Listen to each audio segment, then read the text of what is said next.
Dears, good evening. എല്ലാവർക്കും നമസ്കാരം. മൗനരാഗം സീരിയലിൻ്റെ നാളത്തെ പ്രമോ വിശേഷത്തിലേക്ക് എല്ലാവർക്കും സ്വാഗതം കേട്ടോ. അങ്ങനെ നമ്മുടെ പ്രകാശൻ ഒരുങ്ങി വരുന്ന കാഴ്ച കണ്ടതും നമ്മുടെ മൂങ്ങ മുത്തശ്ശിക്കും വിക്രത്തിനുമൊക്കെ ഭയങ്കര സന്തോഷമായിട്ടോ. എൻ്റെ മോനെ എൻ്റെ പ്രകാശനെ കണ്ടില്ലേടാ. എടാ വിക്രമേ, നിൻ്റെ അച്ഛനുണ്ടല്ലോ ഇപ്പോൾ ഒരു 10-40 വയസ്സ് മാത്രം പ്രായമുള്ള ഒരു ചെറുക്കനെ പോലെ ഉണ്ട്. ശരിക്കും നീയും നിൻ്റെ മോനും ഈ പേട്ടനെ അനിയനെ പോലെ തന്നെ ഇരിക്കുന്നതെന്നൊക്കെ മൂങ്ങ പറയാൻ തുടങ്ങിയതും പ്രകാശന് നാണം വരിക. അത് പിന്നെ അങ്ങനെയല്ലേ വരുള്ളൂ. എൻ്റെ പൊന്നു ഭാനുമതി അമ്മേ, ഞാനും ഈ നിൽക്കുന്ന രാജപ്പനും കൂടിയല്ലേ പ്രകാശൻ സാറിനെ ഒരുക്കിയതെന്ന് ബാലണ്ണൻ ആക്കിക്കൊണ്ട് പറയുക. ബാല, നീ ആ പറഞ്ഞതൊക്കെ എനിക്ക് ഇഷ്ടപ്പെട്ടു. പക്ഷേ നിൻ്റെ സാറേ വിളി അത്ര ശരിയല്ലല്ലോടാ. നീ എന്നെ സാറേന്ന് വിളിക്കുമ്പോൾ അതിനെന്തോ വേറെ ഒരു രീതി എനിക്ക് ഫീൽ ചെയ്യുന്നുണ്ടെന്നൊക്കെ പറഞ്ഞു. എൻ്റെ സാറിനെ പിന്നെ സാറേന്നല്ലാണ്ട് പിന്നെ എന്താ ഞാൻ വിളിക്കേണ്ടത്?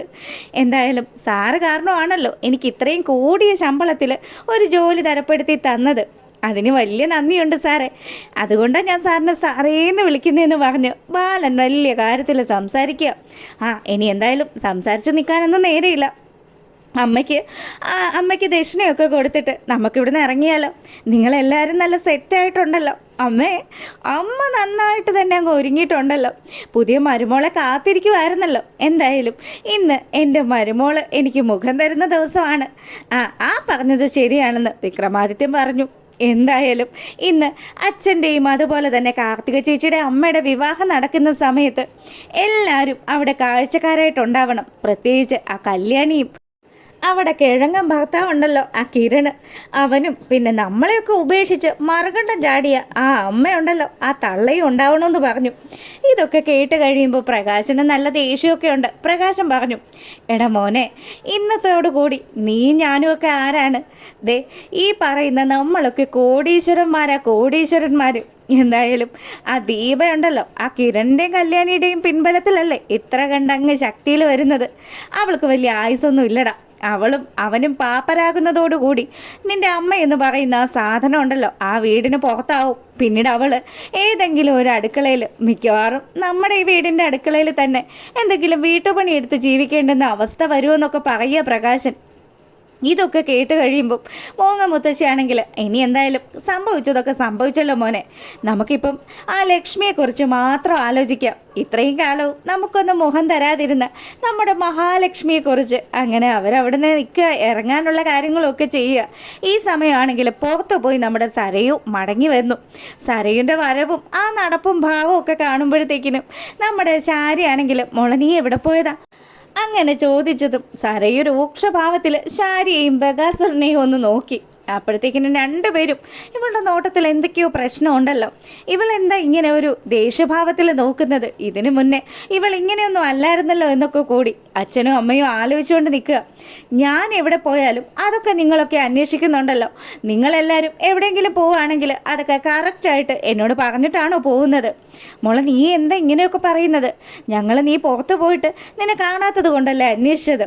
എന്തായാലും ഞാൻ എവിടെ പോയാലും കറക്റ്റ് സമയത്ത് മടങ്ങി വരും. നിങ്ങളാരും അധികം അന്വേഷിക്കണ്ട. എനിക്കറിയാം എന്താ ചെയ്യേണ്ടതെന്ന്. ഇത്രയും കാലവും എന്നെ ചിലരൊക്കെ പറ്റിക്കുമായിരുന്നു. അതൊക്കെ ഞാൻ കണ്ടെത്തി തുടങ്ങിയിരിക്കുകയാണെന്നൊക്കെ പറഞ്ഞ് ദേഷ്യത്തിൽ തന്നെ സരയും അങ്ങോട്ട് കയറിപ്പോയതും ബഗാസുരൻ ശാരിയെ ഒന്ന് നോക്കി. എൻ്റെ പൊന്നു ശാരി, ഇനി അവൾ എന്തെങ്കിലും സത്യങ്ങൾ അറിഞ്ഞിട്ടായിരിക്കുമോ? ഇനി നിങ്ങളായിട്ട് ഈ കാര്യങ്ങൾ എന്നോട് സംസാരിക്കാൻ നിൽക്കല്ലേ. എനിക്കല്ലെങ്കിൽ തന്നെ നിങ്ങൾ ചെയ്തു കൂട്ടിയ പല കാര്യങ്ങൾ ആലോചിക്കുമ്പോഴും നല്ല ദേഷ്യമുണ്ട്. നിങ്ങൾ എന്തൊക്കെയാണ് ചെയ്തു കൂട്ടിയത്? ആ താരയെന്ന് പറയുന്ന മിണ്ടാ പ്രാണിയുടെ ജീവിതം കലക്കി, എന്നിട്ട് അതും പോരാഞ്ഞിട്ട് പാവപ്പെട്ട കുടുംബത്തിൽ ജീവിച്ച എൻ്റെ ജീവിതം നിങ്ങൾ നശിപ്പിച്ചില്ലേ? എന്നിട്ട് നിങ്ങൾക്ക് സമാധാനമായോ? ഇപ്പതാ നിങ്ങളുടെ മോള് സത്യങ്ങളൊക്കെ അറിഞ്ഞിട്ടുണ്ടെങ്കിൽ അത് മഹാഭാഗ്യമാണെന്ന് കരുതിക്കോ. അവൾ സത്യങ്ങളൊക്കെ അറിഞ്ഞാൽ അവൾ ഏത് രീതിയിലാണ് പ്രതികരിക്കുന്നതെന്ന് പറയാൻ പറ്റില്ല. ഒരുപക്ഷെ മനോഹറും അവളെ ചതിക്കുകയാണെന്ന് മനസ്സിലാക്കിയാൽ അവൾ ചിലപ്പോൾ ജീവിക്കും.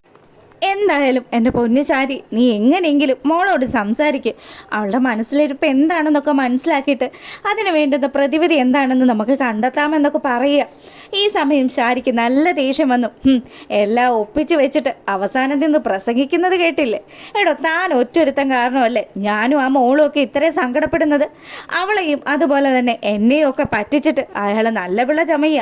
ശരിക്കും പറഞ്ഞാൽ തന്നെയാണോ തല്ലിക്കൊല്ലേണ്ടത്? തന്നെ തല്ലിക്കൊല്ലേണ്ടെന്ന നേരെ ഇപ്പം തന്നെ കഴിഞ്ഞില്ല. ഒരിഞ്ഞിരിക്കുകയാണെന്നൊക്കെ ശാരി ദേഷ്യത്തിൽ പറയുക. ഇതൊക്കെ കേട്ട് കഴിയുമ്പോൾ ബഗാസുരന് നല്ല ദേഷ്യമുണ്ട്. എന്നാൽ ഒരു കാര്യം ചെയ്യ്, നീ ഒരു കത്തിയെടുത്ത് ഇങ്ങ് വാ, എന്നെ കുത്തി അങ്ങ് കൊന്നേക്ക്. അതോടുകൂടി പിന്നെ ഇതൊന്നും അറിയണ്ടല്ലോ, മോളെക്കുറിച്ചും ആലോചിക്കേണ്ട, മറ്റൊരു കാര്യങ്ങളും ആലോചിക്കേണ്ട. എന്തായാലും തൻ്റെ കൂടെ ജീവിക്കാൻ എനിക്ക് തീരെയും താല്പര്യമില്ലടോ, അത്രയ്ക്ക് ഞാൻ തന്നെ വെറുത്തു പോയെന്നൊക്കെ പറഞ്ഞ് ശാരി ദേഷ്യത്തിൽ നിൽക്കുക. ഈ സമയം നമ്മുടെ ലക്ഷ്മിയമ്മ നല്ല സുന്ദരി കുട്ടിയായിട്ട് ഒരുങ്ങിയിരിക്കുക. അപ്പോൾ കിരണും കല്യാണിയും അതുപോലെ നമ്മുടെ കാർത്തികയും പിന്നെ ദീപയും ഒക്കെ അവരുടെ അടുത്ത് ഇങ്ങനെ നിൽക്കുക. അപ്പോൾ ബൈജു വന്നിട്ട് പറഞ്ഞു, ലക്ഷ്മി ചേച്ചി നിങ്ങളെ കാണാൻ നല്ല ഭംഗിയായിട്ടുണ്ടല്ലോ, അപ്പോൾ നിങ്ങൾ ശരിക്കും ഒന്ന് പ്രകാശനെ കല്യാണം കഴിക്കാൻ പോവുകയാണോ? എൻ്റെ പൊന്നു ബൈജു, എന്തായാലും കുറച്ച് സമയം കഴിയുമ്പം നിനക്ക് എല്ലാ കാര്യങ്ങളുടെയും ഏകദേശ കിടപ്പ് മനസ്സിലാകുമല്ലോ. പിന്നെ വരാൻ പോകുന്ന പൂരത്തെക്കുറിച്ച് അങ്ങ് പറഞ്ഞു കഴിഞ്ഞാൽ അതിൻ്റെ ആ ഒരു ത്രില്ല് പോകുമല്ലോ ബൈജു. അങ്ങനെ ബൈജു ഒക്കെ നല്ല സന്തോഷത്തിൽ നിൽക്കുക. പ്രകാശനും വിക്രമാദിത്യനും നമ്മുടെ മൂങ്ങാ മഹാരാജ്ഞിയും ഒക്കെ തകർന്നടിയുന്ന കാഴ്ച കാണാൻ വേണ്ടിയിട്ട്. അപ്പോൾ ദീപയാണെങ്കിൽ പറഞ്ഞു, അല്ല ഈ വേഷത്തിൽ ചെന്ന് കഴിഞ്ഞാൽ അവിടെ ചെല്ലുമ്പോൾ തന്നെ അവർക്ക് കാര്യം പിടികിട്ടില്ലേ? അതിന് അമ്മ ഈ വേഷത്തിലല്ലല്ലോ പോകുന്നത്. നമ്മൾ പ്രകാശനോട് നേരത്തെ പറഞ്ഞിട്ടുണ്ട് നോർത്ത് ഇന്ത്യൻ സ്റ്റൈലിലായിരിക്കണം കല്യാണമെന്ന്. അതുകൊണ്ട് തന്നെ ആ പൊട്ടൻ ഒരു ഷെർവാണിയൊക്കെ വലിച്ചു കയറ്റിയിട്ടാണ് വരുന്നത്. പ്രകാശൻ ഷെർവാണിയിലാണോ വരുന്നത്? കൊള്ളാലോ. കിരണും അതുപോലെ തന്നെ ബൈജു ഒക്കെ ഒരേപോലെ നിന്ന് കളിയാക്കി ചിരിക്കുക. ഈ സമയമാണെങ്കിൽ നമ്മുടെ കാർത്തിക പറഞ്ഞു, അതുകൊണ്ട് തന്നെ നമുക്കത് ഉപകാരമായി. ഇപ്പം അമ്മയുടെ മുഖം മറക്കാനായിട്ട് സാധിക്കുമല്ലോ. മനോഹറും അതുപോലെ തന്നെ നിഷയും തമ്മിലുള്ള കല്യാണം നടന്ന സമയത്ത് മനോഹർ എങ്ങനെയാണോ മറ്റുള്ളവരെ പറ്റിച്ചത്, അതുപോലെ തന്നെ ഇവിടെ അമ്മ മുഖം മൂടി അണിഞ്ഞിട്ട്, അതായത് തലയിൽ കൂടി നോർത്ത് ഇന്ത്യൻസ് ഇടുന്നത് പോലെ ആ ഒരു ഷോളൊക്കെ ഇട്ട് മുഖം മറച്ചതിന് ശേഷമായിരിക്കും പ്രകാശൻ്റെ അടുത്തേക്ക് പോകുന്നത്. ഇപ്പം തന്നെ എൻ്റെ അമ്മയെ കാണാൻ പ്രകാശൻ കാത്തിരിക്കുകയല്ലേ. അവനുള്ള നല്ല മുട്ടൻ പണി തന്നെയാണ് നമ്മളെല്ലാവരും കൂടി ചേർന്ന് കൊടുക്കാൻ പോകുന്നതെന്നൊക്കെ പറഞ്ഞു. അങ്ങനെ കാർത്തിക തന്നെ തൻ്റെ അമ്മയുടെ മുഖത്ത് ഒരു തുണി, ഒരു ഷോള് വെച്ച് ഇങ്ങനെ മറച്ചു വയ്ക്കുക. ഈ സമയം പ്രകാശനും കൂട്ടരും ഒക്കെ ആ ഒരു കതിർ മണ്ഡപത്തിൽ എത്തുക. അവരെ ഓഡിറ്റോറിയത്തിൽ എത്തിയതും അവരെ സ്വീകരിക്കാൻ വേണ്ടിയിട്ട് നമ്മുടെ കാർത്തിക ഏർപ്പാടാക്കിയിരുന്ന ആൾക്കാരൊക്കെ അങ്ങ് ചെന്നു. കാർത്തികയും ചെന്നു കേട്ടോ. അങ്ങനെ അച്ഛാ വാ, ദേ ഇവിടെ എല്ലാ കാര്യങ്ങളും സെറ്റാണ്. അല്ല മോളെ, ആവറ്റകളൊക്കെ വന്നിട്ടുണ്ടോ ഈ കല്യാണം കാണാനായിട്ട്? ഉണ്ടച്ച. കിരണും കല്യാണിയും പിന്നെ അവരുടെ അമ്മയുണ്ടല്ലോ ആ ദീപ എന്ന് പറയുന്നത്, ആ സ്ത്രീയും ഒക്കെ ഇവിടെ വന്നിട്ടുണ്ട്. എല്ലാവരും ഇവിടെ വന്നിട്ടുണ്ട്. പിന്നെ കാദംബരി എന്ന് പറയുന്ന ആ വൃത്തികെട്ടുകളും ഒക്കെ വന്നിട്ടുണ്ട്. എന്തായാലും ഇന്ന് അവരുടെയൊക്കെ മുന്നിൽ അച്ഛനും എൻ്റെ അമ്മയും കൂടി നിൽക്കുന്ന ആ ഒരു കാഴ്ച അതെനിക്ക് കാണണം വച്ചാൽ. നിങ്ങൾ ഇങ്ങനെ സന്തോഷമായിട്ട് ജീവിച്ചു പോകുന്നൊന്നും അവരാരും സ്വപ്നത്തിൽ പോലും വിചാരിച്ച് കാണില്ല. എന്തായാലും അവരെയൊക്കെ തകർക്കാൻ പറ്റിയ ഒരു ആയുധം തന്നെയാണ്. എല്ലാവരും കാണട്ടെ, കൺകുളിരെ കാണട്ടെ. അപ്പം വിക്രമാദിത്യം വന്നിട്ട് പറയുന്നുണ്ട്, അതെ കാർത്തിക ചേച്ചി ഈ കാര്യമൊന്നും ആലോചിച്ച് ഒരു കാരണം വെച്ചാലും ടെൻഷൻ അടിക്കണ്ട. വിവാഹമൊക്കെ നല്ല ഗംഭീരമായിട്ട് നടക്കും. ഞങ്ങളെല്ലാവരും അത്യാവശ്യം നല്ല കരുതലോടുകൂടിയാണ് വന്നിരിക്കുന്നത്. എന്തായാലും ഇന്ന് ചേച്ചിയുടെ അമ്മയും എൻ്റെ അച്ഛനും തമ്മിലുള്ള വിവാഹം നടന്നിട്ട് തന്നെ ബാക്കി കാര്യം. പിന്നെ ആ മസിലളിയനുണ്ടല്ലോ ആ കിരൺ, അവനുള്ള കൊട്ടാണ് ഇന്ന് നമ്മൾ കൊടുക്കാൻ പോകുന്നത്. എന്തായാലും അവനും എൻ്റെ അമ്മയുണ്ടല്ലോ ദീപ എന്ന് പറയുന്നവൾ, അവരുമൊക്കെ ഇതൊക്കെ കാണണം, കണ്ട് മനസ്സിലാക്കണം. ഞാനുണ്ടല്ലോ ഇനി അവരെയല്ല അമ്മയെന്ന് വിളിക്കാൻ പോകുന്നത്. ഞാൻ ഇനി മുതൽ അമ്മയെന്ന് വിളിക്കാൻ പോകുന്നത് ദേ ചേച്ചിയുടെ അമ്മയാണ്. അത് പിന്നെ അങ്ങനെയല്ലേടാ വേണ്ടത്, നമ്മൾ കൂടപ്പറപ്പുകളല്ലേ എന്നൊക്കെ പറഞ്ഞ് കാർത്തിക വലിയ സ്നേഹം നടിക്കുക നമ്മുടെ വിക്രത്തിൻ്റെ അടുത്ത്. വിക്രമാദിത്യനും അങ്ങനെ നമ്മുടെ പ്രകാശനും അമ്മയും ഒക്കെ കൂടി അവരെല്ലാവരും കൂടി ആ ഒരു ഓഡിറ്റോറിയത്തിനുള്ളിലേക്ക് കടന്നു. അതിനുശേഷമാണെങ്കിലും പ്രകാശനോട് ദേ ഇവിടെ അച്ഛനിരിക്കുക, ഞാൻ പോയി അമ്മയെ കൂട്ടിക്കൊണ്ട് വരാമെന്ന് പറഞ്ഞ് നമ്മുടെ കാർത്തിക അവിടെ നിന്ന് ഇറങ്ങുക. അപ്പോൾ കിരണിനെയും കല്യാണിയും ഒക്കെ കണ്ട് ഭയങ്കര പരിഹാസത്തിൽ ഇങ്ങനെ നോക്കുക പ്രകാശൻ എന്തായാലും ഇപ്പോൾ തോറ്റു തുന്നം പാടുമെന്നുള്ള കാര്യത്തിൽ ഒരു സംശയമില്ല.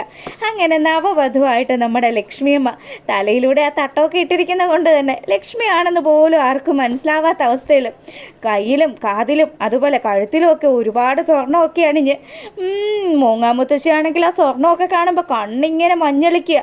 അങ്ങനെ എല്ലാവരും കാത്തിരിക്കുന്ന ആ ഒരു മുഹൂർത്തം, നമ്മുടെ പ്രകാശൻ്റെ കുഴി പ്രകാശം തന്നെ തോണ്ടുന്ന ആ ഒരു ദിവസം. ബാക്കി ഡീറ്റെയിൽസ് നാളെ ഇടാം കേട്ടോ. അപ്പോൾ ഓക്കെ, ഗുഡ് നൈറ്റ്.